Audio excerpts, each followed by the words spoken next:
Hola, hola. Hola, buenas tardes. Hola, buenas tardes.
Hola, buenas tardes. Buenas, buenas. Bienvenidas, bienvenidos. Hola, buenas tardes.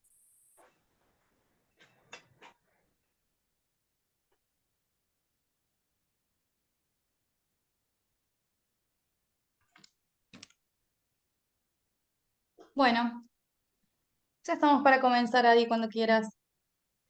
¿No? De paso, mientras tanto se va conectando la gente, que por ahí tardan unos minutos más, pero bueno, es un placer para nosotros presentar este webinar que estamos haciendo desde la Escuela Numen, es el segundo que estamos haciendo en el marco de la difusión de la formación avanzada en psicología arquetipal, que bueno, les vamos a contar brevemente que se trata de una formación que se va a lanzar en el 2024 y que en marzo va a iniciar y que va a versar fundamentalmente en dos autores de la escuela de la psicología arquetipal, que es una corriente post-jungiana, la segunda ola del jungianismo, sobre todo en James Hillman y en Rafael López Pedraza.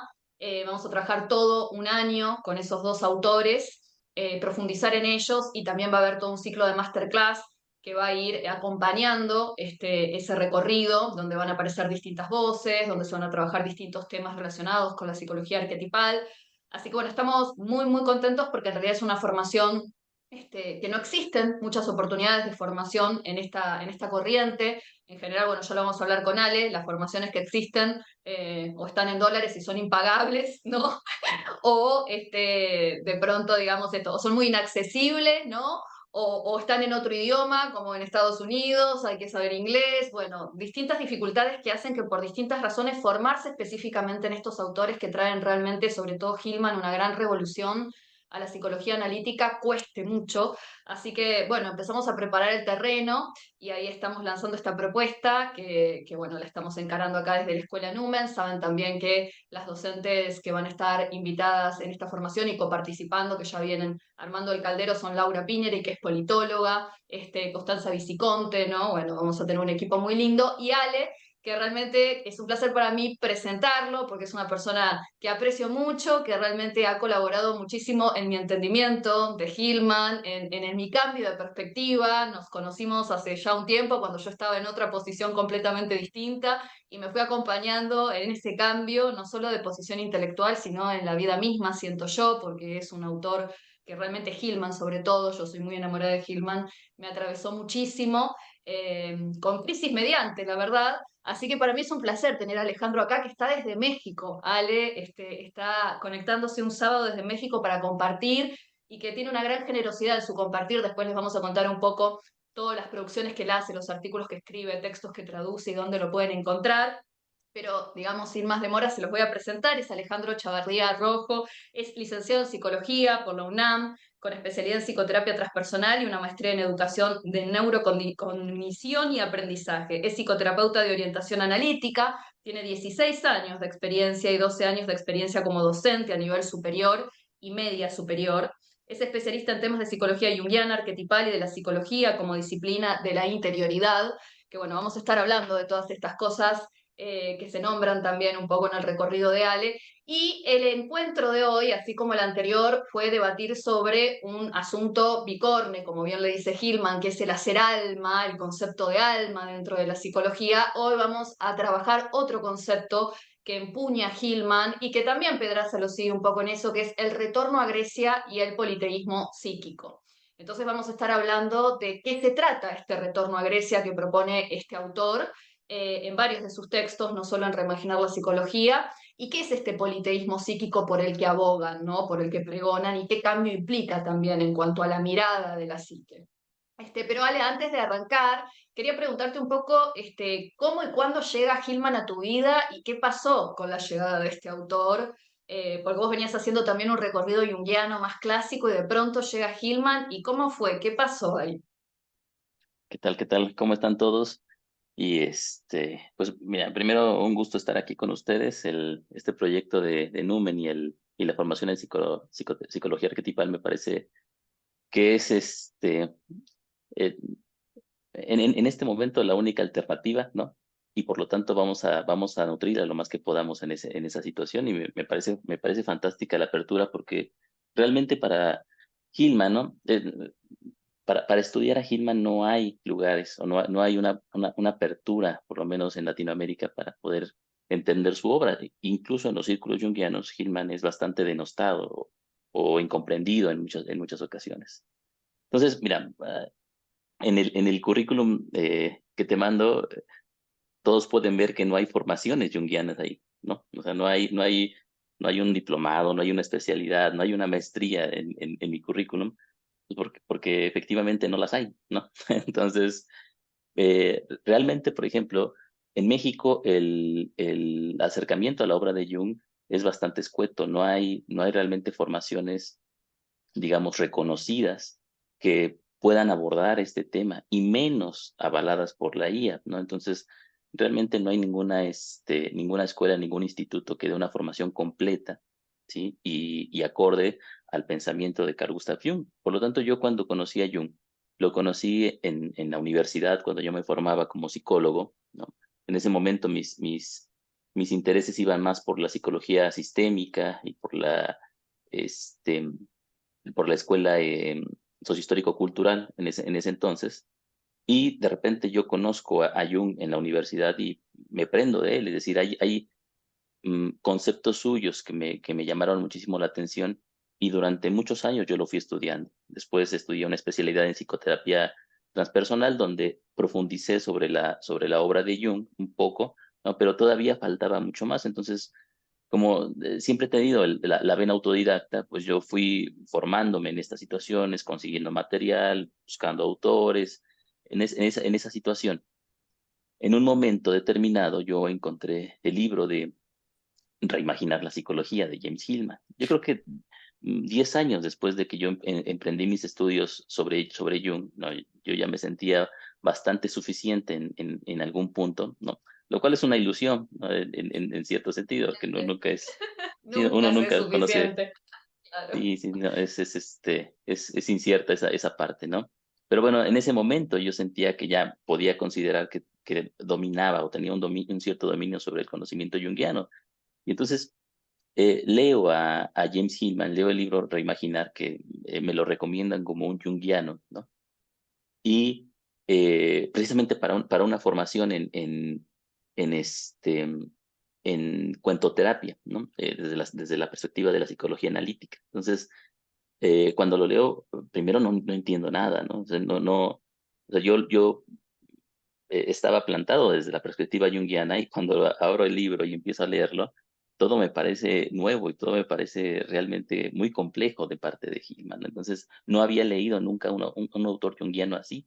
O sea, yo había leído a los clásicos, ¿no? Había leído a Marie-Louise von Franz, a Jonan Jacobi, a Edward Edinger, a Newman, por ejemplo, No, y lo más, sí, sí, sabíamos. sí, tal cual. Ujú. Claro, entonces, pero de repente aparece este autor con un lenguaje tan poético, ¿no? Tan metafórico y con una perspectiva de los conceptos junguianos tan diferente a la de los demás autores, que inmediatamente mi primera reacción, ¿sí? Ada ya te había contado alguna vez, es de franco rechazo, ¿no? O sea, yo Sí. dije, este autor no entiende a Jung, no es un junguiano, no está tergiversando los conceptos junguianos.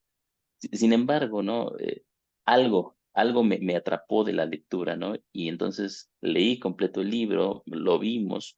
Algo que me llamó la atención es que en la formación donde yo estaba y lo leímos, de repente yo cuando empezaba ya a vislumbrar algunas cosas de Jung, perdón, de Hillman, veía que no era el mismo entendimiento. Yo me preguntaba qué pasaba, ¿no? ¿Por qué yo estoy entendiendo a este autor de manera diferente a como lo están poniendo? Porque, digamos, el esfuerzo ¿cómo se llama? De esta formación era, digamos, enmarcar a Hillman dentro de Jung, ¿no? Entonces Exacto. era, Ujú. Como un era, era meter, continuador. Sí, pero queda más exactamente, diluida la parte de ruptura que tiene. Ujú. exactamente. Entonces, yo no entendía muy bien esa situación. Y bueno, después de varias lecturas al libro, ¿no? Yo creo que es el libro que más he leído en toda mi vida, es decir, lo he leído de pie a pa más de 20 veces, yo creo, ¿no? Porque me parece tan fantástico ese libro, me parece tan lleno de intuiciones que pueden alimentar una psicología por sí misma. Entonces, ese fue el momento en donde yo entré a James Hillman, me pareció, ya después de un rato de estar lidiando con sus conceptos, que la posición de él obviamente no era una posición junguiana clásica, ¿sí? Y por Mm, lo tanto, ujú. digamos, llevaba los conceptos a un nivel más allá de lo que los junguianos lo habían hecho, ¿no? No digo Jung, porque Jung, digamos, se convierte en la base de pensamiento, sino que, digamos, se abre ahí una brecha entre aquellos que conservan los conceptos de Jung tal como están dichos, ¿no? Y buscan, digamos, preservarlos de la contradicción dentro de sí mismos y autores como Hillman, que no tienen reparo en poder poner a los conceptos contra sí mismos y seguir su propio camino dialéctico. Entonces, esto es la maravilla de Hillman. Yo en ese momento escribí, incluso tengo todavía por ahí en mi página el primer texto que escribí cuando leía a Hillman, y fue de franca sorpresa, fue una epifanía completa cuando lo encontré. ¿Y te hizo entrar en crisis con el mundo junguiano clásico? Bastante, bastante. Fue una angustia existencial que me duró mucho tiempo, ¿no? Porque Mm. o sea, yo tuve que romper con mis propios conceptos junguianos, o sea, tal como yo los entendía, para poder entender los de Hillman. O sea, y es algo que de repente me parece que en las escuelas de formación, incluso en las que hay en los países angloparlantes, digamos, me parece que ese es como una brecha, un límite que pone la propia formación. Es decir, si nosotros nos quedamos dentro de los conceptos junguianos, vemos a Hillman como un junguiano más, ¿no? Es decir, como Mm. alguien que versa sobre los conceptos junguianos y está al lado en un conocimiento horizontal. Pero realmente, si nosotros nos sumergimos dentro de la propia conceptualización y el trabajo de Hillman, su posición es vertical, o sea, no es porque esté más arriba de Jung, sino porque su trabajo es un trabajo de elaboración de los propios conceptos junguianos y por lo tanto hay una transformación de los mismos. Y a uno de de los que yo considero mis maestros, Enrique Esqueda, sí le gustaba poner este ejemplo. Él decía, una vez que el terrón de azúcar se ha diluido en el café, ¿sí? No podemos hacer nada por regresarlo nuevamente, ¿no? Ya no hay un paso atrás. Entonces, el entender a Hillman a mí me parece que incluye esto, es decir, tenemos que haber diluido nuestros propios conceptos en su obra y avanzar en esa situación, ¿no? Ya no es posible, digamos, volver a Jung Del mismo tal como los modo, junguianos, no. ¿sí? Ujú, ¿No? ujú. La visión completa cambia. Y precisamente eso es, en algún momento se verá dentro de la formación, lo que Hillman llama psicologizar o transparentar. ¿M? Cambiar la propia mirada, que el alma se nutra de nuevos conceptos y, de alguna forma, que esa nueva mirada y esos nuevos conceptos la transformen, ¿sí? Para adecuarla al fenómeno que tiene frente a sí mismo. Totalmente.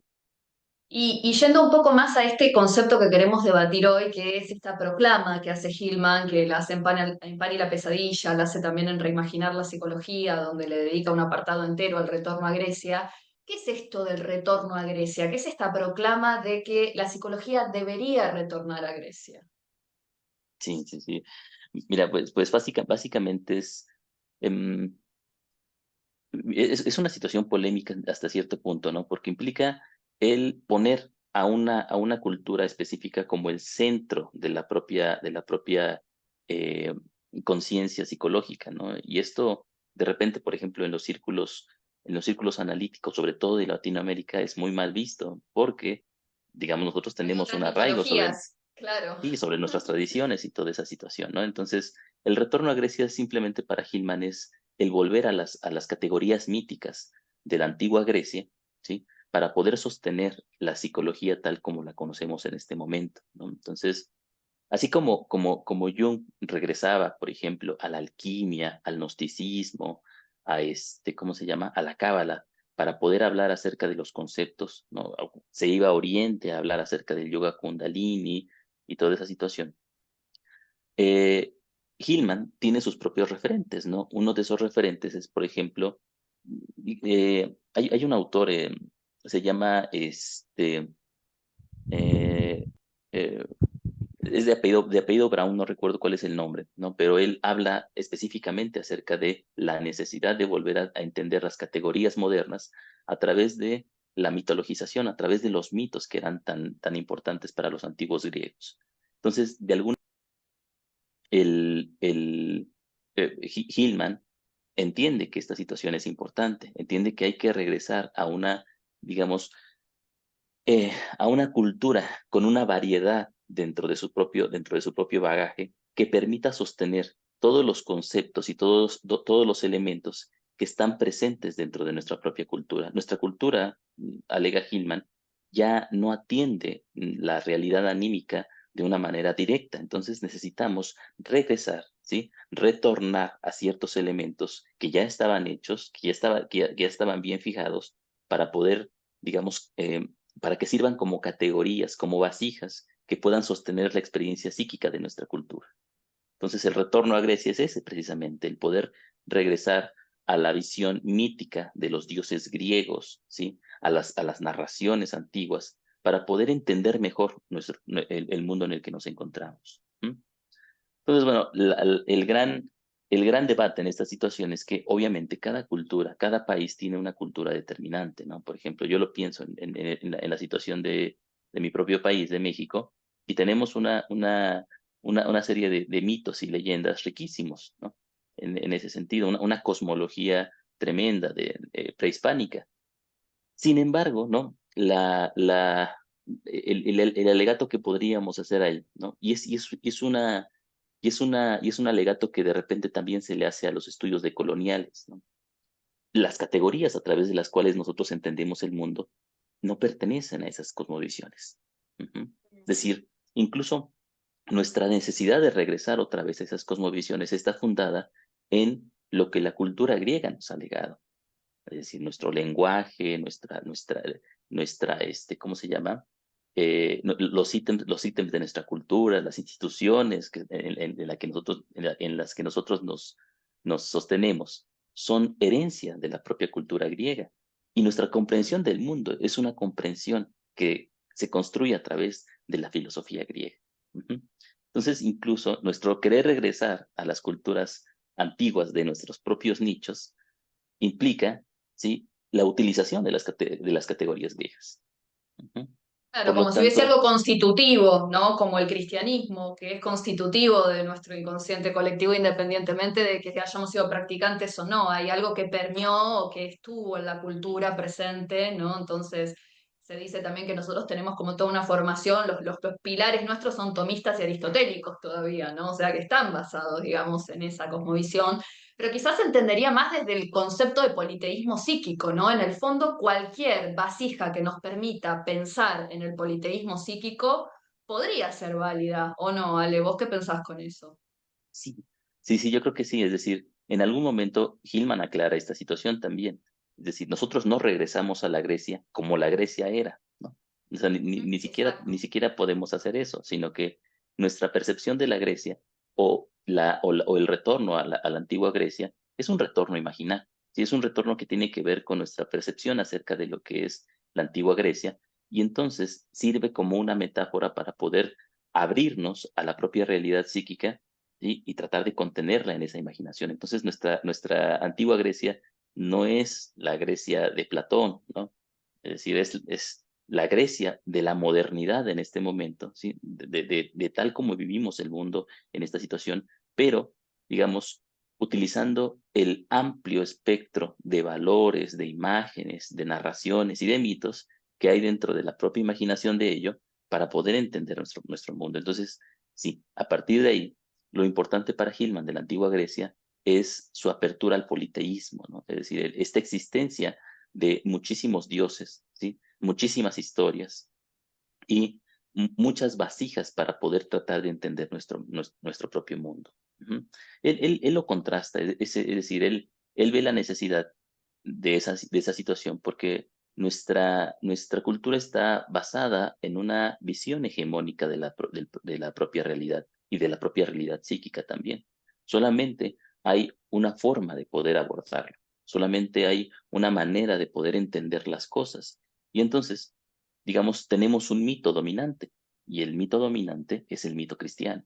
¿Sí? El mito cristiano es el que nos dice qué es Dios, cuáles son nuestros valores, cuáles son las direcciones de nuestros propios emprendimientos, y por lo tanto, ¿sí?, a qué llamamos nosotros psiquismo, cómo nosotros nos asumimos a nosotros mismos en cuanto a la realidad psíquica que experimentamos cotidianamente.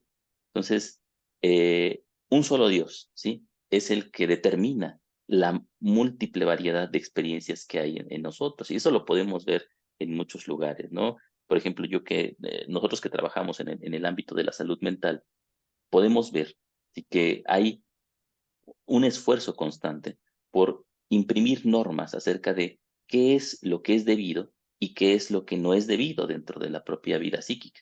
Ujú. Entonces, por ejemplo, yo como terapeuta recibo constantemente alegatos de mis propios pacientes, ¿no? De fenómenos que son multivariados, pero que como nos han dicho o como se dice que no son adecuados, entonces son problemáticos. Por ejemplo, algunos pacientes llegan con la queja de escuchar voces. Ujú. Es que escucho voces, veo cosas que no están ahí y toda esa situación. Si nosotros nos somos estrictos, ¿no? Esta situación podría parecer una situación digamos, de locura, ¿no? No tiene una base sobre la propia realidad. Pero realmente, sí, el escuchar voces es una de las situaciones más comunes que hay, ¿sí? A todos nos pasa y todos lo hacemos. Todos tenemos, sí, somos atentos a nuestra propia realidad psíquica, un momento de quiebre psicótico, ¿no? Es decir, siempre hay estos fenómenos que son, digamos, multivariados, que son extraños para la normalidad, tal como se nos presenta culturalmente. Ujú. Y entonces, por lo tanto, nuestra posición es de franco rechazo ante los elementos digamos que no acudan a esa misma normalidad. Por eso la importancia del politeísmo psíquico para Hillman, porque él, digamos, nos pretende que a través de una variedad de vasijas que puedan contener nuestras experiencias, nosotros podamos entender fenómenos que incluso son de lo más comunes dentro de nuestra propia experiencia, pero que sin embargo son mal vistos por esta visión hegemónica ante la cual nosotros estamos subsumidos. Claro, exactamente. Yo estaba pensando en esto que decías y él contrapone, digamos, este helenismo o este politeísmo psíquico que propone, ¿no? La multiplicidad de vasijas que tenían los griegos, muchos dioses, muchos arquetipos, al hebraísmo, ¿no? De la conciencia, donde hay, digamos, un solo Dios y lo que él dice es que está todo conglomerado alrededor del arquetipo del héroe, ¿no? O sea, el hebraísmo y el cristianismo, apoyado también en el antiguo texto hebraico, como un modelo heroico, que entonces lo único que propiciaría sería la posibilidad heroica. ¿Es así, Ale? Sí, sí, sí, sí. De hecho, Jung marca también esa misma situación. El mito de Cristo está nutrido de un montón de mitos alrededor suyo. El mito de Osiris, el mito de Mitra, es decir, la mayoría de las figuras míticas heroicas están conjuntadas en la figura de Cristo al final. Entonces, mira, una gran virtud, ¿no?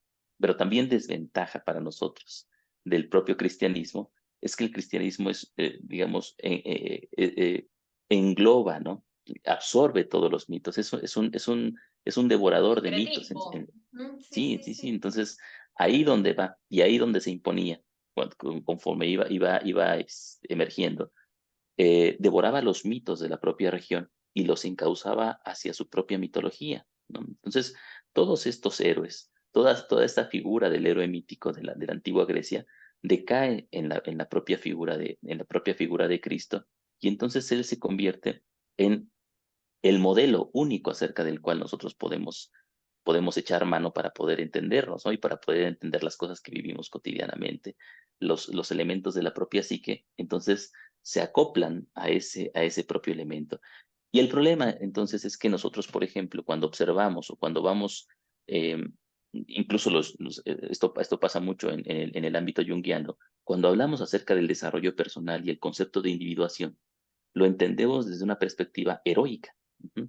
El héroe para Joseph Campbell, por ejemplo, que es el que mejor estudia este concepto dentro del ámbito junguiano, es esta figura que en algún momento está imbuida dentro de la propia madre, ¿sí? Dentro del pleroma, donde está indiferenciado. Y entonces a través del rompimiento de ese elemento, ¿sí? Va creando el cosmos. De este crear el cosmos, ¿sí? Él tiene que estar luchando constantemente con las figuras, digamos, maternas negativas, ¿no? Como son los grandes dragones, la gran ballena, la gran oscuridad, en ese sentido, que nos puede devorar en cualquier momento, y tiene que estar todo el tiempo creando el cosmos, haciendo la propia, ¿cómo se llama? La propia creación del universo dentro de su hacer. Es un mito muy importante. No podríamos descartarlo de ninguna manera porque constituye el mito de el nacimiento de la conciencia y sobre todo Exacto. de el elemento que nosotros llamamos el ego, El ego. Ujú. que es aquella instancia dentro de nuestro propio psiquismo que nos permite entender el mundo perdón, diferenciarnos de la propia realidad y mantener esa diferencia, ¿no? Es decir, la conciencia no siempre ha sido la misma, no siempre ha estado, digamos, constituida de igual manera. Diferentes imágenes y diferentes elementos van constituyendo su propia configuración, su propia estructura, y el ego es el más importante en este momento como tal. Es más importante no porque nosotros lo hayamos decidido, sino es muy importante porque incluso ahora, ¿no? Nosotros no podemos entendernos o no podemos vernos a nosotros mismos si no es a través de los ojos del ego. Pero eso no quiere decir que sea lo único. ¿Sí? Es decir, cuando yo digo, escucho voces en mi cabeza y por eso estoy volviéndome loco, es el ego el que está diciendo, yo no tengo el control eh, sobre mis epifenómenos, que son los procesos psíquicos, ¿no? Sino que al no poder reconocerlos, los entiende como fenómenos alienantes, ¿no? Fenómenos extraños que nos sacan de nuestra propia normalidad y que ponen en peligro la estructura del cosmos. Claro, el miedo del propio ego es volver otra vez a caer en el pleroma, volver otra vez al caos y de alguna manera que eso destruya todo lo que se ha construido a través de los pocos milenios, ¿no? Que tenemos como entes conscientes realmente, ¿no? Entonces, en ese sentido, este, o sea, la figura del ego es muy importante. Sin embargo, no es la única que existe. Y el reconocimiento del otro pues, es necesario para lograr esta situación. Entonces, dentro del ámbito junguiano, el proceso de individuación sigue esta misma línea, ¿no? Llegar a algún momento donde podamos, digamos, fortalecer al ego de una manera muy estructurada, ¿sí? Para que cuando venga el proceso de la catabasis, el proceso del adentramiento en el propio mundo interior, este ego pueda hacer el trabajo, ¿sí? De poder llegar hasta ahí. Pero es curioso porque al final, incluso en el mismo Jung, el final del ego siempre es la disolución, ¿no? El final del héroe siempre es la muerte. El héroe no puede permanecer, el héroe, Hay que el héroe permanece. asesinarlo, de hecho, claro, sí, Sí, sí. sí, sí, sí, es decir, si el héroe no es asesinado, se convierte en un tirano, se convierte Exacto. Ujú. en una figura que quiere dominar todos, o se convierte en un cáncer como tal. Entonces, el héroe tiene que en algún momento aprender o llegar a su propia disolución y, digamos, aceptar esa misma situación. En nuestra propia cultura, eso ya no es posible como lo era en otras culturas, por ejemplo, en la oriental. En la oriental, la constitución del ego estaba hecha de tal manera que era una pequeña luz ahí dentro de la propia mar de la conciencia, entonces era fácilmente disolvible. Ujú. Era soluble en el propio inconsciente colectivo. Ujú.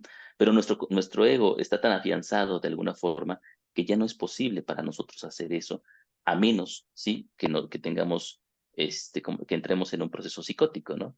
Pero, Mm. digamos, de alguna forma, nosotros podemos irnos preparando en esa situación, porque hay un momento en donde el ego se va a disolver irresolublemente. Ujú. Y ese momento es la muerte. ¿Sí? Mm. Entonces, por eso para Hillman, el camino de la psicología siempre tiene que ser un camino hacia la muerte. Sí, y vincula el alma con la muerte, ¿no? Lo que le da como esta hondura al alma es su vínculo con la muerte, ¿no? Entonces, claro, eso está ahí. Yo estaba pensando que hay un momento para mí como muy impactante la imagen que Gilman da que dice, ¿no? Que Cristo como héroe cultural es una mezcla de la belicosidad, digamos, de Mitra con el aspecto atlético y, digamos, heroico de Hércules, ¿no? Una función sincrética entre estos dos personajes, pero que como modelo heroico lo que nos ofrece también es una idea de unidad, no de fragmentación, no aloja la fragmentación que para Hillman también es propia de lo psíquico y que el politeísmo como modelo la alojaría mucho más, ¿verdad? Sí, sí, sí, sí. Permite una mayor flexibilidad dentro de la propia visión de sí misma, de la propia, de la propia psique. Es decir, porque como modelo único, claro, tiene una función, como ya hemos dicho, la de estructurar la propia psique, la de poder, digamos, constituirnos en la realidad como tal. Sin embargo, llega el momento en que es necesario un apoyo dentro de esta misma situación.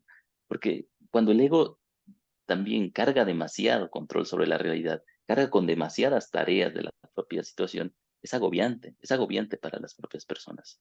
Fíjate que en psicoterapia, por ejemplo, una de las situaciones que a mí me parecen muy cotidianas en estos procesos es que las personas vienen casi siempre con una culpa tremenda, con un peso sobre sus propios hombros, fruto, ¿sí? Del pensar que tienen que estar todo el tiempo atentos a sus procesos psíquicos, que son responsables continuamente de esta misma situación. De algo de eso habla, por ejemplo, Byung-Chul Han en su propia obra, ¿sí? Cuando nos habla acerca del agobio posmoderno, de la El carga, de cansancio. la carga que tenemos encima, ¿sí? Y de la tarea inmensa que hay sobre los hombros de las personas de ser responsables y conscientes de su propio crecimiento psicológico, ¿no? Entonces, el pensamiento de la unidad, ¿sí? La idea de que debemos ser el ego heroico, ujú, e identificarnos con eso, está presente en esa misma situación. Ujú. Pero entonces no hay otras formas de poder abordarlo, ¿sí? Todo eso nos corresponde a nosotros. Es la gran pregunta que abre ahí Hillman. Y por supuesto, entonces, el poder, digamos, observar o poder entender que hay maneras diferentes de poder vislumbrar una misma situación, ¿sí? Desde miradas completamente distintas, nos da un gran alivio, porque entonces quiere decir que nosotros, ¿sí? No estamos, digamos, equivocados en el sentido de que hayamos cometido un pecado, ¿no? La palabra pecado, ¿no? Se puede leer desde el propio griego jamartías, ¿no? Como el errar el tiro, ¿no? El errar el tiro hacia un blanco que está determinado. Pero el punto es, digamos, como diría un gran amigo mío, Alejandro Portelas, ¿no? ¿Quién, quién erra el tiro, ¿no? Y hacia dónde está puesto el tirar, ¿no? Es decir, en el momento en que yo me doy cuenta también de que no soy completamente responsable, no, más bien podríamos decir, no soy culpable, ¿sí? No soy el origen de todos los procesos psíquicos que están ahí alrededor de mí. Entonces tengo la apertura, la flexibilidad para poder entender que yo no creo a la psique, ¿sí? Yo no soy la base de la propia psique y por lo tanto yo tengo que ser responsable frente a mis propios elementos psíquicos, pero no los creo yo, ¿no? Y entonces El mi hacer posición alma, será ¿no? como, Claro, sí, el alma es exactamente. autopoética, se hace, ¿no? A través nuestro, pero eso, hay autonomía, ¿no? Como creo que ese concepto muy junguiano ahí sí en ese sentido nos ayuda a entender de que el modelo heroico nos haría pensar que todo lo que existe es creado por nosotros, ¿no?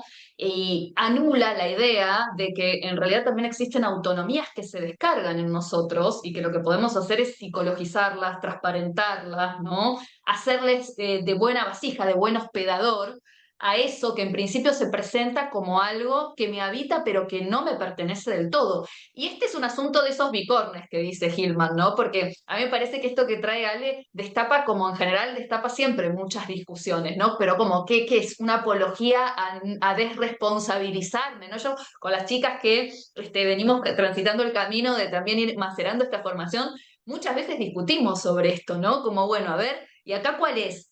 La delgada línea roja, ¿no? Como una apología de desresponsabilizar al sujeto, desimplicarlo de sus propios procesos, sacarle el peso de la espalda, ¿no? En realidad, yo lo que voy entendiendo es que todo lo contrario, que cuando uno se involucra con esta idea de que es tomado por autonomías, habitado por autonomías, por daimones, ¿no? Como dice también Hillman, en realidad el compromiso de involucrarse para hospedarlos y hacer vasija es mucho más grande, porque corre el eje de lo heroico y te pone en un lugar de receptividad, de transparentamiento, de compromiso con la servidumbre al daimon, que es completamente distinta. No soy yo la que lo creo y lo domino, sino que estoy a su servicio. ¿No? ¿Vos cómo lo has vivido, Ale? Esto de pronto ver este corrimiento que hace Hillman de que no es el héroe en nosotros ni el ego el que se individúa, ¿no? Sino que él dice el que se individúa es el daimon a través nuestro, ¿no? Sí, a mí me parece que, por ejemplo, el, el, la figura del tirano, por ejemplo, en nuestras propias, por ejemplo, en Latinoamérica, la figura del dictador está tan presente, ¿no? Pero no solamente aquí, sino en otros elementos, el, el, la personificación de este sujeto que toma la responsabilidad de un conjunto, de una población en Totalitario. sus manos, digamos, es un gran ejemplo acerca de qué pasa con el ego cuando el ego se vuelve completamente responsable, culpable de las situaciones que están a su alrededor, ¿sí? Tiene el ego que siente que todo funciona a través de él, está en una posición, a mí me gusta para ilustrar esto un mito, el mito de Brahma, ¿no? Brahma, en uno de los kalpas, o sea, los kalpas son recursivos, no hay, perdón, no hay un inicio y no hay un final, ¿sí? Entonces, los dioses mueren, ¿sí? Al terminar y renacen otra vez al iniciar. ¿Quién los hace? Nadie, ¿no? ¿Quién los mata? Nadie. Es decir, es su propio proceso el que los lleva a cabo. Entonces, sin embargo, Brahma, que es el primero de ellos, nace. Ujú. Y entonces, cada vez que nace, ¿sí? Los dioses, los demás dioses empiezan a nacer después de él. Y entonces Brahma cree que él los ha creado. Y los dioses a su vez creen que él los ha creado. Entonces lo consideran a él el elemento rector, el primero de todos ellos. ¿Mm? Pero obviamente esto no sucede así. Entonces, me parece que en el proceso en la visión del ego, porque la función del ego, o una de las características del ego, dice Hillman, es ser aquel complejo que no reconoce que es un complejo. Él se siente literalmente que es algo real, ¿sí? Que no es una formación psíquica, sino es la realidad tal como es. Entonces, de repente hay una fractura, por ejemplo, en esta misma situación. Sobre todo, por ejemplo, con psicologías, es que la mayoría de las psicologías son muy subjetivistas, ¿sí? Sobre todo, pienso, por ejemplo, en las de raíces, en las psicologías existencialistas, en donde la responsabilidad del individuo es enorme, él tiene la existencia, digamos, sobre sus propios hombros. Ujú. Y esto, digamos, decae y degenera en estas visiones de la propia psicología pop, ¿no? De esta psicología de masas y toda esa situación, en donde se pretende que el sujeto se haga responsable de cada cosa que pasa en su vida, ¿no? Si me da cáncer, ¿por qué permitiste que te diera cáncer? ¿Cuál fue la situación que te llevó a eso, no? ¿Cómo, o sea, no solamente comiste mal, no solamente tuviste malos hábitos, sino además porque guardaste rencor, porque hiciste esto, es decir, cada cosa se convierte en una percepción de que el sujeto lo cree, ¿no? De que él es el dueño de esa situación. Hillman dice, por ejemplo, en Reimaginar la psicología, que a través que la culpa tiene ese matiz. La culpa surge cuando nosotros, Lesionaria. Ujú. sí, cuando el ego se siente ya sobrecargado de tantas responsabilidades y entonces desea ser limpiado de las mismas. Ujú. Pero Claro. la culpa no es sino la afirmación de que él es el responsable de toda esa situación. Sin embargo, en el proceso psíquico, ¿sí? Y esto, eh, en el mundo junguiano yo he visto, ¿no? Que causa mucho escozor, ¿sí? No queremos asumir una intuición que está en Jung, aunque no está completamente, digamos, trabajada en él, ¿no? El hecho de que la psique es autónoma, ¿sí? De que el proceso de ella, ¿sí? Se lleva a cabo de manera independiente de nuestros propios deseos y necesidades, y que no está hecha para nosotros, ¿sí? Es decir, nosotros no somos el foco de su dirección, pero tampoco somos, digamos, la base de su propia creación. O sea, nosotros somos una imagen más dentro del proceso psíquico.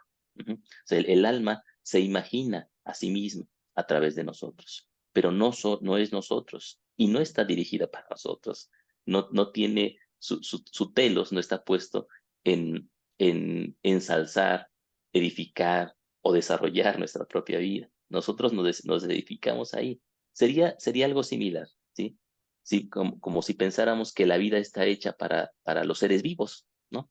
O sea, la vida, como si la vida fuera un proceso que está dirigido hacia cada uno de los seres vivos, lo cual, digamos, viéndolo objetivamente, es algo francamente ridículo. Es decir, la vida es un proceso en el cual los seres vivos no son otra cosa sino una manifestación de la vida misma. Bueno, nosotros como personas, ¿sí? Y nuestra propia percepción del mundo, lo que llamamos nosotros nuestra vida subjetiva, no es otra cosa sino un proceso que está sentado, un hilo que se desprende, ¿sí? Pero que continúa el propio hilo de la conciencia como tal. Entonces, esa misma situación implica dentro del ámbito de la responsabilidad personal dos cosas diferentes, ¿no? Hace rato yo dudaba en hablar acerca del término responsabilidad, porque hay una diferencia entre la culpa y la responsabilidad. Es decir, la culpa me pone a mí como el origen y la fuente de las situaciones que yo vivo, ¿sí? Pero la responsabilidad, ¿sí? Me dice que aunque los elementos, aunque las cosas que yo vivo no son, digamos, no tienen el origen y yo no soy la fuente de ellos mismos, sí tengo una posición que tomar frente a eso. Tengo que Ujú. responder, sí, sí, tengo que Así es. responder. Pero responsabilidad es eso, ¿no? Viene de responder etimológicamente. Ujú. Entonces, así como decía Jung, me ponía en el frontispicio de su casa, ¿no? Llamado, no llamado, el Dios estar aquí, vocatus et no vocatus, ¿no? nosotros tenemos una responsabilidad, tenemos que responder frente a el llamado de los propios dioses. Son ellos los que nos Ujú. exigen que hagamos ciertas cosas, ¿no? A veces, por ejemplo, para ilustrar esto, yo utilizo una metáfora muy simple, ¿no? Les digo a mis pacientes cuando están hablando de estas situaciones, porque una de los procesos primeros que yo veo necesarios es quitarles la carga de esta misma situación para que puedan hacerse responsables, porque la carga demasiado pesada hace que no puedan moverse del lugar en el que están, ¿sí? Entonces, una de las primeras metáforas que utilizo les digo, esto es como la lluvia, es decir, los procesos psíquicos, la emoción que llega hasta ti, el enojo tremendo, la imagen que viene hacia ti, el proceso que tú vives, ¿sí? Sucede como un fenómeno natural, es como la lluvia que cae. Nosotros no hay un hacedor de la lluvia cae y nada más. Ujú. Pero tú cuando sales y ves la lluvia, tienes una responsabilidad frente a esa situación. O sales con un paraguas o sales sin protección, digamos, bajo el riesgo de que te puedes enfermar, ¿no? Entonces tú tienes una responsabilidad hacia ti, hacia tu propia existencia, ¿sí? Dependiendo de las circunstancias que estén presentes ahí, pero tienes que ser consciente de las propias circunstancias. Ujú. Tú no puedes decir, porque yo, es decir, el hecho de que yo haya salido en el día lunes a las 5 de la tarde hizo que lloviera. ¿Mm? A veces sí Ujú, pensamos ujú. eso, a veces el pensamiento mágico funciona de esta manera, ¿no? Pero realmente no es nuestra culpa ni nuestra responsabilidad, perdón, nosotros no somos la fuente de ese proceso, pero sí tenemos una responsabilidad frente a ello. Otra idea que me gusta mucho, para esto la leí en este libro de Gigerich sobre cuáles son los factores que curan, es la idea de la responsabilidad psíquica frente a las cosas que nos suceden. Él dice, nosotros no podemos y no somos responsables de las cosas que nos ocurren, ¿sí? Pero ni siquiera los demás son completamente responsables de esa misma situación. Es decir, la persona que nos hace daño, que nos hace un daño, por ejemplo, nuestros padres en algún momento nos pueden haber hecho un gran daño emocional, ¿sí? Ellos ya no pueden hacer nada por cambiarlo, ¿sí? Y yo no puedo hacer nada porque cambie esa misma situación. Desde el momento en que yo soy un adulto, si me configuro como un adulto, entonces yo me vuelvo responsable incluso del daño que se me ha hecho. Yo tengo que hacer algo con ello. Ujú. Es, es, Sí. yo lo transformo en esta imagen. Es como si de repente en la calle fuéramos y nos atropellaran, ¿no? Te lo contaba así, ¿no? Es decir, el auto no puede desatropellarnos, ¿no? O sea, no puede irse en reversa y decir, ya, me voy a quitarte No, todo no se esto de puede encima. volver al momento cero, ¿no? Que es muchas veces Exacto. la fantasía de reparación, de sanación, es una fantasía de retorno a un momento cero previo al daño, ¿no? Justo lo estábamos Así hablando el es. otro día en otro grupo y en realidad eso no es posible, ¿no? La reparación, la respuesta frente a eso va a ser con el daño incluido, ¿no? Y el único que puede hacer algo con eso es el sujeto. Y ese daño también es como un gran cambio también en algún punto que me toma como vasija, como sede de ese proceso, ¿no? Así es. Yo Entonces, pensaba que la yo- culpa es justamente lo que impide que podamos responder, porque obnubila completamente la psique, ¿no? exactamente. Es curioso, la culpa evita que seamos responsables. Exactamente. Ujú, Entonces, ujú. el que podamos liberarnos de esta situación y pensar, ese es un proceso que me ocurre y yo tengo una responsabilidad. Ahora, claramente, el otro tiene que cubrir su propia responsabilidad, ¿no? Es decir, el otro tiene que hacerse responsable judicialmente y de las cosas que le van a tocar, ¿sí? Pero yo voy a tener que hacerme responsable de mi propia recuperación, ¿no? De ir al doctor, o de llamar a una ambulancia, o digamos, de vivir este proceso que va a ser la posible recuperación de esa misma situación. Pero nadie más puede hacerse responsable por mí, ¿sí? Nadie más lo va a poder hacer. Solamente yo voy a poder hacer eso, ¿sí? Y de alguna forma, el, el, mm, una perspectiva común es digamos, fincarnos en la culpa hacia el otro, ¿no? El otro es el que me hizo, el otro es el que tiene que repararlo, el otro es el que tiene que llevarlo a hacerlo, ¿no? Si no soy culpable yo, entonces es culpable el otro, casi siempre. Ujú. Pero bueno, Ujú. entonces el punto del politeísmo en este sentido es saber que estos procesos suceden, ¿no? Que que la vida es un conjunto de elementos que acaecen y ante los cuales yo tengo que responder constantemente, ¿sí? No llegó un momento, como dicen algunos mitos, en donde yo haya elegido las cosas que me van a ocurrir, ¿no? O sea, las cosas que me van a ocurrir son contingencias y por lo tanto yo tengo que estar preparado para esas contingencias y hacerme responsable de ellas en la medida de lo posible, de mis posibilidades como tales.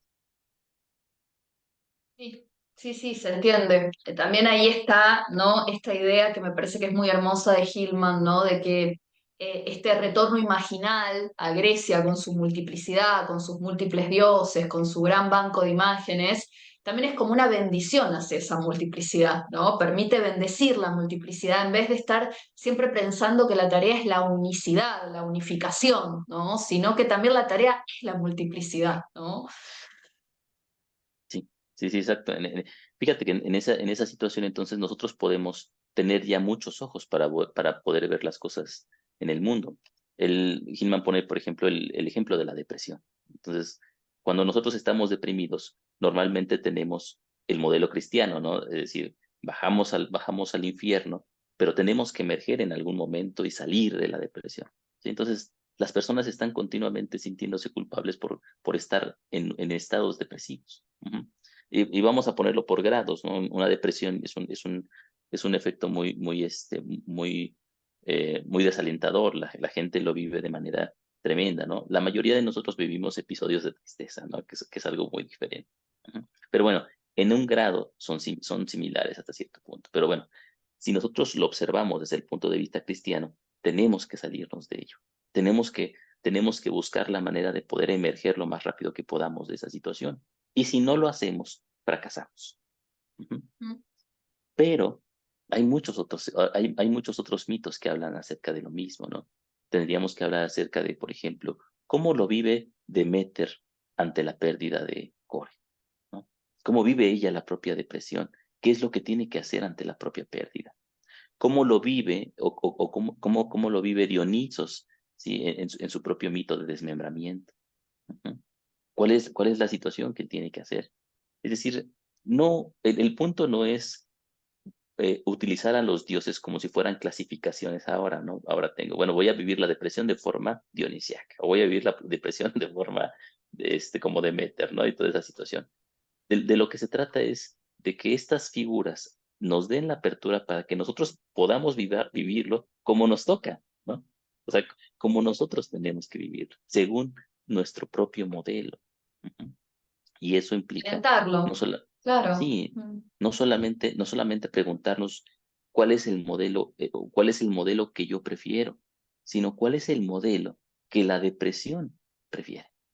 Ujú. Sí, que me está trayendo, ¿no? ¿Por dónde está circulando eso? Tal cual. Sí, Sí, es como una idea completamente en ese sentido novedosa, ¿no? Porque es esto que habla Hirman también todo el tiempo de devolverle, digamos, los hechos a los dioses, el concepto del epístrofe, ¿no? De devolverle los hechos a los dioses, de manera también que hay un quite de importancia en el ego, que lejos de vivirse muchas veces de una manera tan catastrófica, se vive con gran alivio, a la corta o a la larga, digamos, se termina viviendo como un alivio este quite de importancia porque es esto, no es que las cosas son para mí y entonces yo tengo que destruirme los sesos para ver cómo logro encajar el Tetrix y entender esto que está ocurriendo de manera que yo me edifique aún más después de esto que ocurrió, sino que las cosas ocurren, el alma ocurre, la vida ocurre y está la oportunidad de que yo pueda en todo caso hacerle de vasija a esto y que a través de eso se vaya dando un proceso y que pueda ir transparentando qué es lo que el proceso pide para sí mismo, ¿no? Que es una idea como completamente en ese sentido diferente,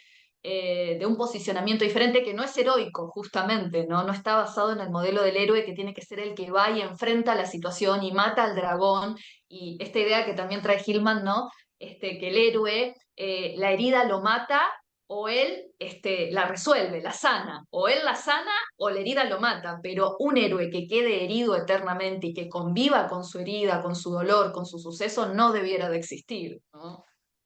claro, claro. Pero si nosotros, por ejemplo, vamos a los diferentes mitos, tenemos a Filoctetes, ¿no? Es decir, que vive con su Ese es un herida. caso. vive con su ¿no? herida, pero los héroes lo quieren apartar, ¿no? Lo abandonan porque sus lamentos lo molestan, ¿no? Los molestan. El héroe no tolera ese estado de lamento, ¿no?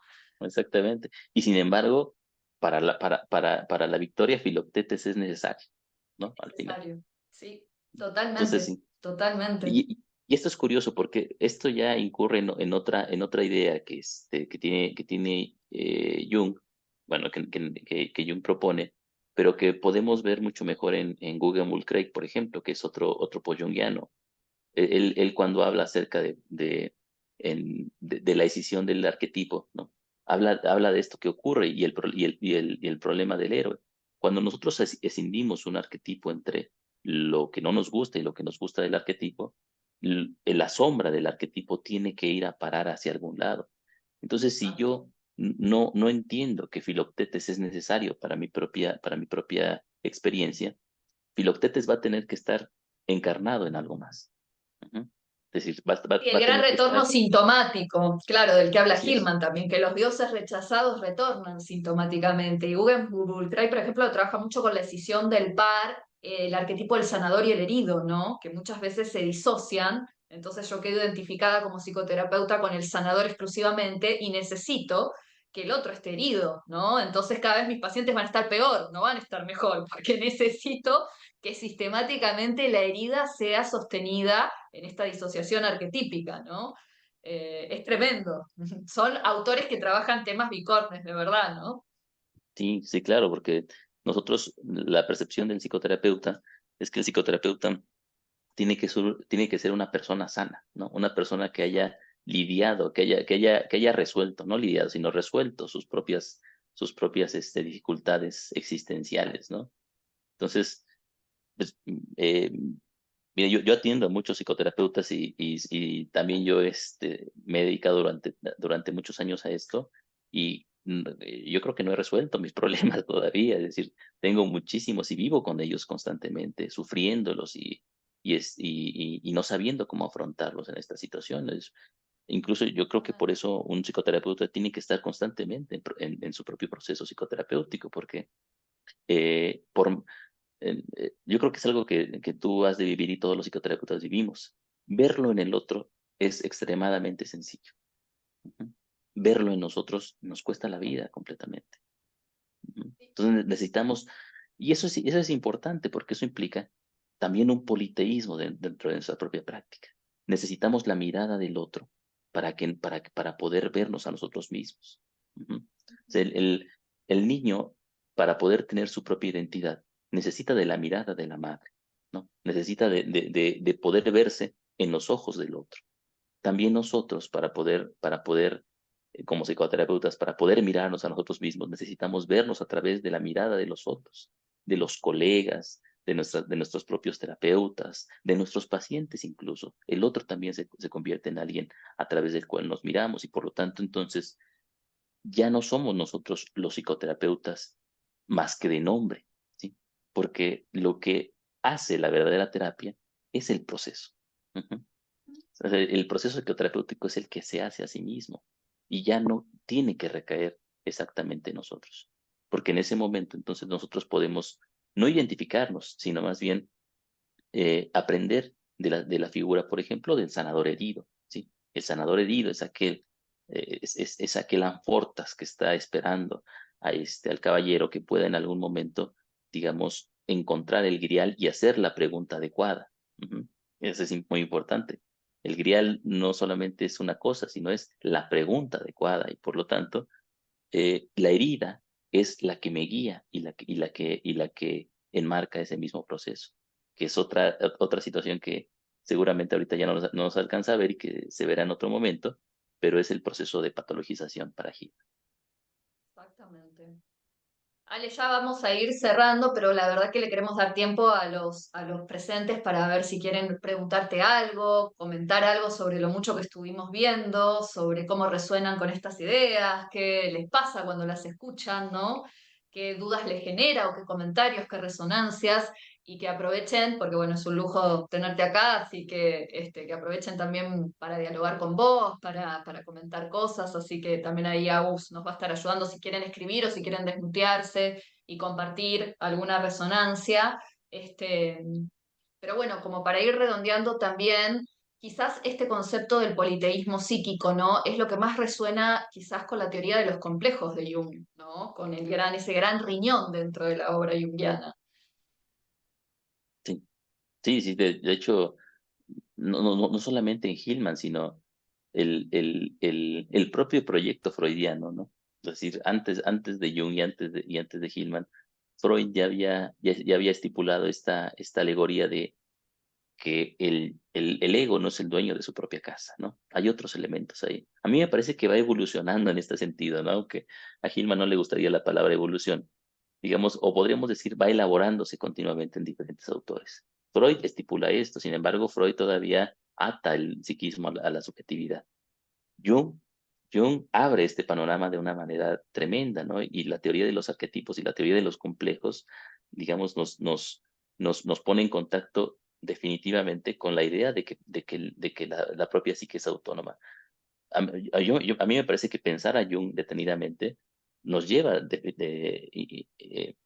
sin lugar a dudas a poder observar al psiquismo como un gran pandemonium, como un sistema compuesto por muchos tipos de conciencia, si lo pensamos adecuadamente, aunque hay un miedo preciso hacia esta situación que nos obliga a pensarlo otra vez subjetivamente. En Hillman, ¿no? Esta situación se abre todavía más, es decir, Hillman rompe este prejuicio que todavía existe dentro del ámbito junguiano y lo deconstruye completamente, ¿no? Es decir, para él el alma es un lugar, es un ámbito completamente politeísta, ¿sí? O sea, el alma como la forma en la cual este proceso de la conciencia se observa a sí mismo, ¿sí? Es algo que no puede asirse ya de ninguna manera. Entonces, a mí me parece muy importante la jugada de Hillman porque a partir de él, sí, ya no hay un posible retorno al subjetivismo. Ujú. Ya Mm. la psicología tiene que ser deshumanizada. Sí, que es otro de esos conceptos fuertes, ¿no? Deshumanizar la psicología, lo hablábamos un poco en el webinar anterior y decíamos, bueno, ¿no? Lo primero que pasa cuando uno escucha eso es que se le ponen un poco los pelos de punta, ¿no? ¿Cómo se va a deshumanizar esta disciplina que debiera de ser puro humanismo, ¿no? Y en realidad Hillman está hablando de otra cosa, justamente de esto de que lo deshumanizado es ese entendimiento de que esos procesos no nos pertenecen, ¿no? Que no son nuestros, que no son creados por nosotros, que tienen autonomía. Vos sabés que yo me acordaba de viste, el cómic sobre Morpheus, que ahora salió la serie y qué sé yo, que él, digamos, es el que crea los sueños, ¿no? El que crea las pesadillas, pero después hay pesadillas también que se le revelan, que quieren hacer su propio camino, que ya no quieren ser pesadillas, ¿no? Hay aspectos que tienen su autonomía y a él le cuesta un montón reconocer esto, ¿no? Él sigue como en este modelo heroico de que él es el rey de los sueños y entonces él es el que crea todos estos aspectos, hasta que de pronto tiene que aceptar que no, que lo vivo, el alma misma, tiene su propio curso, ¿no? Y que puede mirar para cualquier otro lado. Y no es uno el que lo va a sujetar. Al peor, digamos, si lo sujeta genera peores problemas, ¿no? Sí, sí, sí, sí. Qué es la vivencia del artista, por ejemplo, ¿no? Las Total. personas que están en contacto con la creatividad viven constantemente esa misma situación. La obra los crea, ¿no? Exacto. Y que uno no puede Goethe, por ejemplo, forzarla, ¿no? Claro. sí, La quiere forzar y peor es, sí. exactamente. Por ejemplo, Goethe aducía constantemente que él no había hecho el Fausto lo había hecho a él. Exacto. Ujú, ujú. Sí, sí, totalmente. En la poesía hay una larga tradición sobre esta idea de que en realidad el poeta es un medium, ¿no? No es es alguien que canaliza, ¿no? Lo poético y que es más poeta cuanto más se deja tomar por la voz de las musas, ¿no? No es el ego el que crea el poema. Entonces, esta idea de lo deshumanizado en el fondo habita muy naturalmente en el arte, pero pareciera que curiosamente cuando lo transportamos a la psicología nos hace un ruido tremendo, ¿no? Como que estamos muy tomados por esta psicología más heroica que cree que el terapeuta, el paciente deben hacer específicamente algo, ¿no? Y que no se puede confiar en el proceso, ¿no? El proceso, digamos, no puede ser el que ya tenga todo lo que necesita dentro de sí mismo, ¿no? Exactamente, exactamente. Y eso nos pone, digamos, ya para finalizar en esta situación, en una posición de, digamos, de discernimiento entre, digamos, lo que el daimon requiere de nosotros, ¿sí? Pero también lo que nosotros nos toca frente a esa misma situación. Ujú. Hay una anécdota de Jung, él, digamos, en este periodo donde está escribiendo su Liber Novus, él una figura, una voz en su cabeza, que era la voz femenina de una paciente que él conocía, le dice que lo que él está haciendo, ¿sí? Que su trabajo es arte. Ujú. Y entonces Jung lo escucha atentamente y dialoga con ella, pero le dice, no, esto no es arte, ¿no? Esto es naturaleza. Que es lo que él podría llamar empirismo, ¿no? Lo que lo que él está haciendo es ciencia, lo que él está haciendo es psicología como tal. ¿Sí? Entonces, eh, porque esta situación puede de repente generar aspavientos en el sentido de, bueno, me dejo llevar por las cosas simplemente, pero no, Absolutamente. la No, responsabilidad implica el tomar una posición, pero tomar una posición quiere decir también ser consciente de eso otro. exactamente. Exactamente. Es como a mí me viene un poco la metáfora del barco, ¿no? No puedo manejar las mareas, pero una vez que las mareas se presentan, digamos, voy a tener que tomar una posición frente a eso, ¿no? No es que no, porque si no podría ser un puro güey malentendido, ¿no? Y en realidad no, digamos tampoco, ¿no? O sea, hay como una dialéctica también entre el sujeto y los daimones de algún modo, ¿no? Hay un diálogo ahí, que también ese diálogo es lo que permite que el alma se vaya haciendo en todo caso, ¿no? Exacto. Bueno, Ale, vamos a abrir un poco a que la gente pueda dialogar contigo. Ahí Marce, que dice, más que preguntar, agradecer la claridad de tan complejos conceptos, me resuena la palabra deconstrucción, hasta nuestra propia narrativa de la vida y de mi propia vida. Hermoso, Marce. Sí, muy claro. Ujú. Es una gran deconstrucción, Hillman, claramente. Sí, sí, sí, ¿Alguien sí, más quiere comentar? Sí, Ale. ¿no? Y efectivamente o sea, resuena con esta idea porque de alguna forma quiere decir también el poder volver otra vez a nuestras propias, a las estructuras de nuestro pensamiento y pensarlas de una forma distinta, ¿no? Que es más tarde lo que Hillman, ya hemos dicho, va a llamar psicologización. Es decir, no solamente es que nosotros regresemos, sino más bien que apliquemos nuestra propia visión hacia nuestra propia visión y a través de ese contacto, digamos, urobórico, podríamos llamarlo así, poder entender mejor. Al final, el Mm, proceso no se trata solamente de que nosotros entendamos, sino el proceso implica que el propio fenómeno se entienda a se sí entiende a sí mismo, ¿no? mismo. Ujú, Que ujú. es algo que causa también mucho resquemor ahí y que no nos da tiempo de explicar más, pero bueno, es parte de este proceso. Totalmente. Eloísa, Elisa, no, Elisa, Elisa. Hola Eli, ¿cómo estás? pues muy bien, muy contenta y muchísimas gracias por, en fin, me ha encantado, me ha resultado súper nutritiva, esclarecedor y bueno, solamente quería aportar en esto que estabais hablando ahora, que es algo que a mí me ha ocurrido, que me hubiera gustado que me hubiera ocurrido hace antes, pero bueno, que el proceso es el proceso. Y es que no es hace mucho que me he dado cuenta de que antes efectivamente me miraba y me miraba con juicio. Es decir, yo esperaba, mi ego esperaba que yo fuera de determinada manera. Y entonces, si no era así, pues siempre, que por otra parte siempre estaba defraudando, autodefraudándome en fin, porque... Y entonces ha llegado un momento en mi vida en el que he empezado a observar cómo soy, con respeto. O sea, el respeto que esto es lo que percibo, ¿no? El respeto a que es el daimon, la divinidad, la psique, la que se está manifestando a través de mí con una inteligencia muchísimo mayor de la que yo puedo llegar a intelectualmente. El problema yo creo que es cuando pienso que intelectualmente puedo alcanzarlo todo, es el error. O sea, hay partes que se quedan fuera y que no son abordables o sea, es el límite, que es al fin y al cabo la asunción de la muerte, del límite. Y por otra parte es curioso porque yo he pasado mucho miedo, he tenido mucho miedo a la muerte. Mi padre murió cuando yo era muy pequeña y entonces la muerte ha sido un tema, en fin, llevo reflexionando sobre la muerte desde que tenía 12 años. Y no vivimos en una cultura que favorezca este tema. De hecho, lo hace más difícil. O sea, a mí, por ejemplo, con 12 años no me llevaron al entierro de mi padre.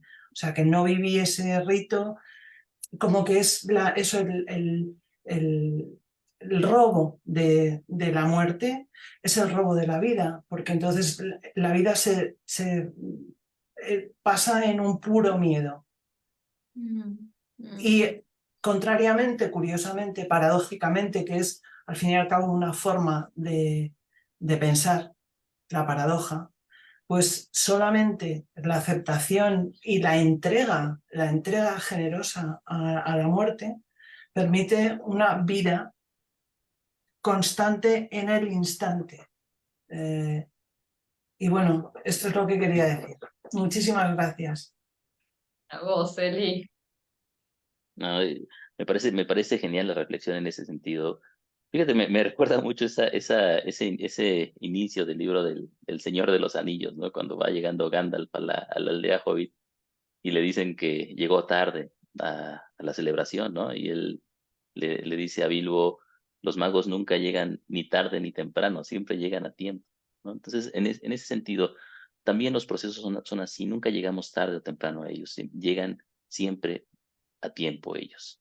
Entonces, me recuerda esta situación de la muerte, es un temazo, es un tema muy importante dentro de la obra de Hillman. Yo les recomendaría ahí que pudieran revisar este libro de Hillman que se llama eh, El suicidio y el alma, ¿no? Es Es el tremendo, Suicide sí. and the Soul, es una obra, es su primer libro, más allá de su tesis. Su primer libro realmente es una tesis sobre las emociones, muy interesante, pero su primer libro formal como junguiano es el suicidio y el alma. Entonces, habla acerca de la relación entre el alma y la muerte, y es donde empieza a aducir esta base poética, pero también esta necesidad de poder conectar la propia vida como la muerte, con la muerte para poder darle un para poder darle un sentido, ¿sí? Desde el propio fin y la negación de la muerte como tal.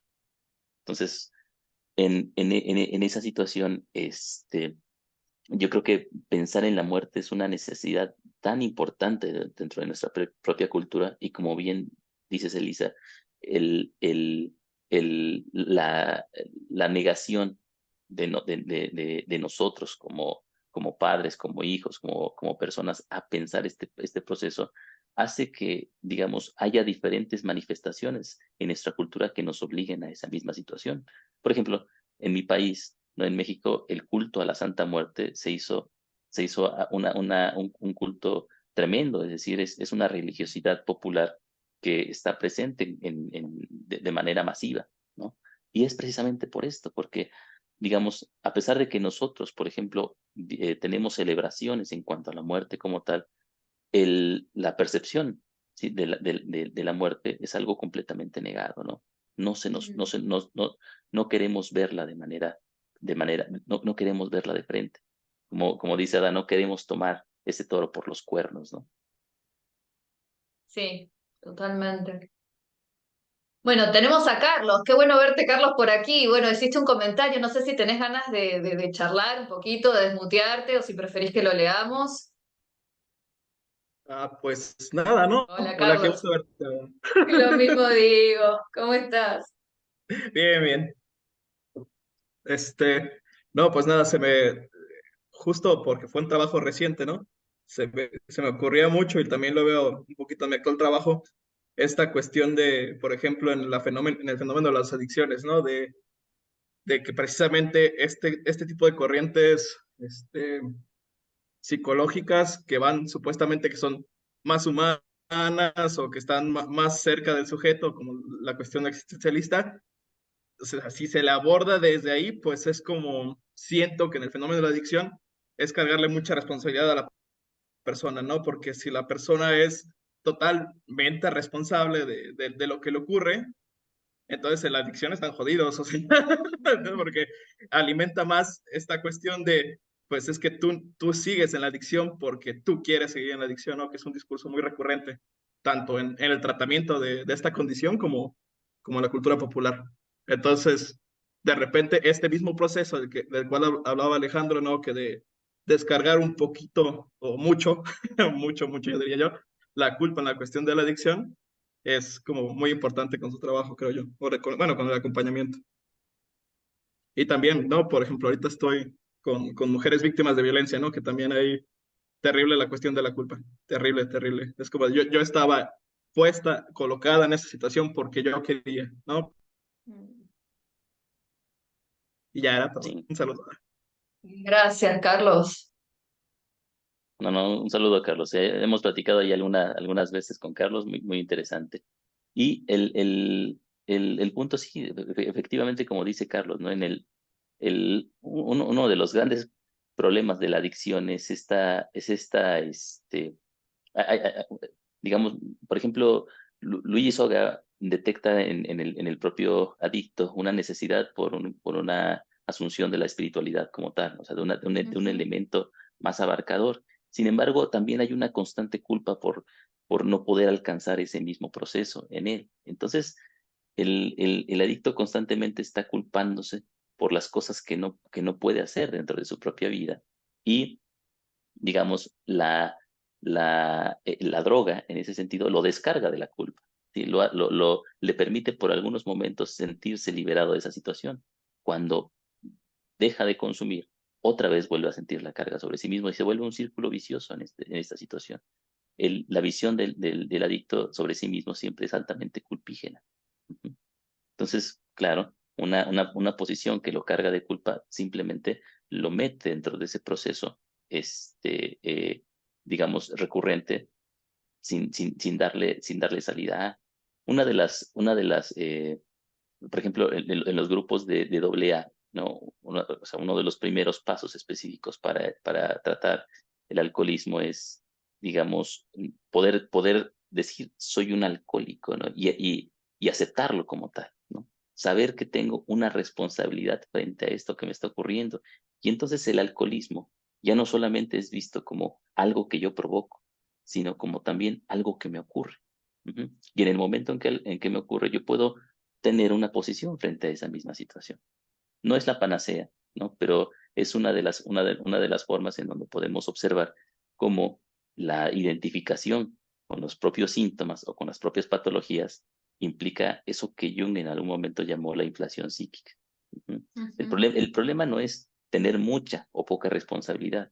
El problema es el tener una responsabilidad que no me toca, nada más, ¿no? O sea, yo tengo que hacerme cargo de lo que me toca y de lo que no me toca, no puedo.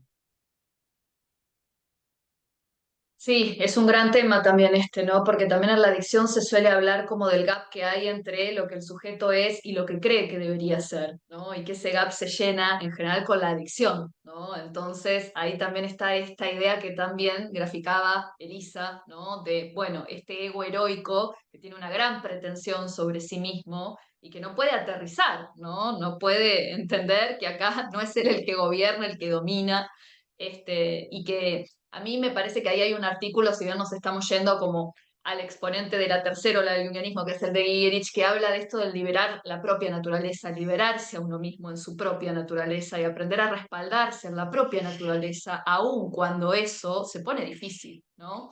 Y a mí ese artículo me pareció absolutamente revelador para toda esta cuestión, ¿no? De la culpa, de lo que se supone que debemos ser, de lo que, de estos mandatos, ¿no? Del hebraísmo de la conciencia, justamente, que nos unifican bajo una norma y que en realidad no, parece que el camino va más por esto de liberar la propia naturaleza y aprender a respaldarse, que también es una forma de hacerse responsable, ¿no?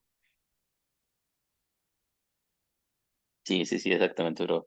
ya meternos en Y Gehrig es camisa de 11 varas, sí, sí, ya lo sí, sabemos, sale. todavía no, después de la formación ya, pero Todavía no. todavía no. Después de la formación, la idea es saltar también a Gigerich, que es otro gran exponente, así que bueno, ya lo dejaremos para otro momento. Adi, Agus, eh, acá quería también algunos comentarios de la gente que nos está viendo por la página de Facebook. claro. John dice, por eso parte del trabajo psicoterapéutico es desliteralizar al paciente de la imagen de la culpa. Y el complejo también es un limitante porque reduce al paciente a la categoría, mientras que en Hillman se habla de complejidades y personificaciones del alma, no del paciente. ¿No? Exactamente. Sí, Y después sí, sí. Giorgio dice que incluso, no sé si es una pregunta o una reflexión, ¿no? De él, pero dice, incluso podríamos pensar que la psicología es un proceso que no es un producto humano, sino que es lo humano lo que sirve al proceso psicológico mismo. Sí, sí, sí, sí. Bueno, Al interesante final también los comentarios después.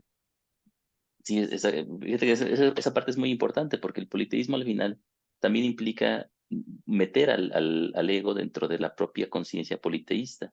Y este ego que es consciente de todas las imágenes que están a su alrededor y que funcionan como los ojos del psiquismo, podríamos llamarlo así, se convierte en un ego que es consciente de su lugar dentro de ese entramado.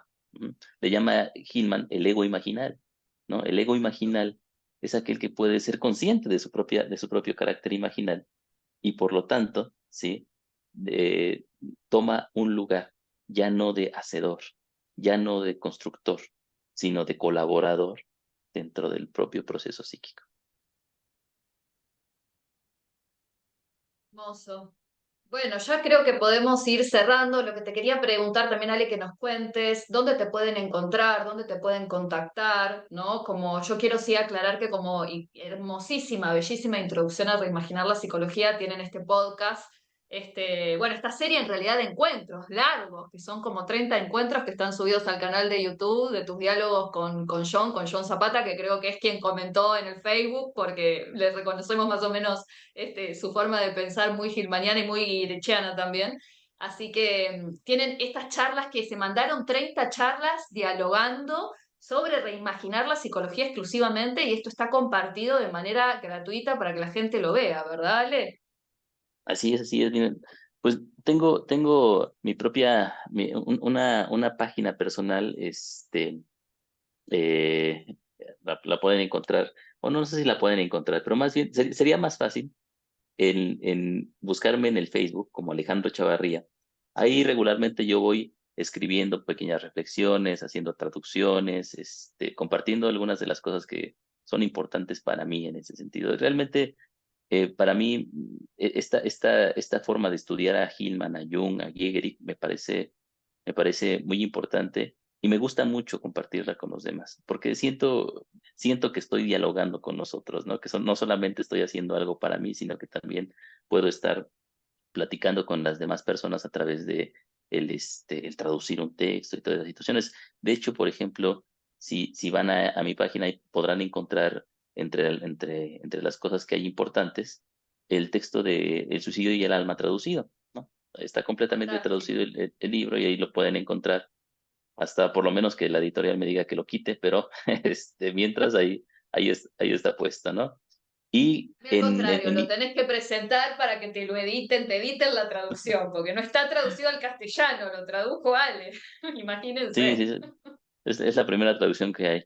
Y en mi canal de YouTube, ahí pueden encontrar, también pueden buscarme como Alejandro Chavarría, pueden encontrar las pláticas que Johnny y yo dimos acerca del libro Reimaginar la Psicología, donde aclaramos muchos de esos conceptos, los profundizamos. No son suficientes, faltaría más, ¿no? Para eso está esta formación y para poder profundizar y darle un sentido, pero nos pueden dar un panorama acerca de esa situación. También hay otras tantas acerca de Giegel, entonces ya es un tema más complicado. Yo les recomendaría que si van a empezar, que empiecen con las de Hillman y después se salten las de Giegel, porque si no, no le van a entender nada. Y estas mismas están en podcast, ¿no? Los pueden encontrar en en Amazon Music, en Spotify, en las de Apple, por ejemplo. Pueden buscarme también como Alejandro Chavarría, y ahí están las mismas en formato de audio, que es un poco más cómodo para irlas escuchando en el auto o mientras estamos haciendo los quehaceres cotidianos. Así es, tiene muchas cosas interesantísimas que comparte, así que búsquenlo a Ale porque, bueno, van a poder encontrar cosas realmente muy interesantes y nutritivas. Y bueno, nos resta esto de invitarlos a que se sumen a la formación que va a empezar en marzo del 2024. Que bueno, nuestra idea es, como les dijimos, que tenga todo este recorrido anual con una frecuencia de cursada semanal, en donde, bueno, vamos a estar debatiendo a profundidad, primero a López Pedraza y después a Hillman. Va a haber una pequeñísima introducción de Jung, porque sobre todo los mojones en donde Hillman y Pedraza se apoyan para dialogar, digamos, con la obra junguiana, y después vamos a entrar directamente con Pedraza y después con Hillman, que, digamos, para mí claramente es el más rupturista y al que más tiempo hay que darle, y vamos a basarnos en este libro que es Reimaginar la psicología, que además también es un libro que en las formaciones junguianas que sí algo de Hillman tocan, no es el libro que se trabaja, ¿no? En general se trabaja Pan y la pesadilla, ¿no? El suicidio y el alma tampoco, el mito del análisis tampoco, como las producciones, digamos, más polémicas en ese sentido de Hillman, en general quedan como esto, más corridas. Entonces va a ser un gran trabajo, porque además es un libro exquisito, que creo que les va a encantar. Así que bueno, se pueden comunicar con la Escuela Numen, en nuestra web tienen subido el programa. La idea también es que esté este ciclo de masterclass que se pueden cursar aparte también de la formación. Quienes no quieran cursar la formación pero quieran venir a las masterclass, que van a ser una vez al mes, pueden venir. La idea es que Ale sea uno de nuestros docentes invitados, así que van a tener el placer de escucharlo ahí con temas específicos. Y agradecerte mucho, Ale, tu disponibilidad, tu generosidad y que hayas estado aquí con nosotros. Hay muchos comentarios muy lindos en el chat que dicen que justamente la charla fue disruptiva, que se quedan pensando, que se quedan resonando. No, muchas gracias a ustedes. Agradezcan que no hablamos de Gir, porque ahí sí se nos vuela la cabeza.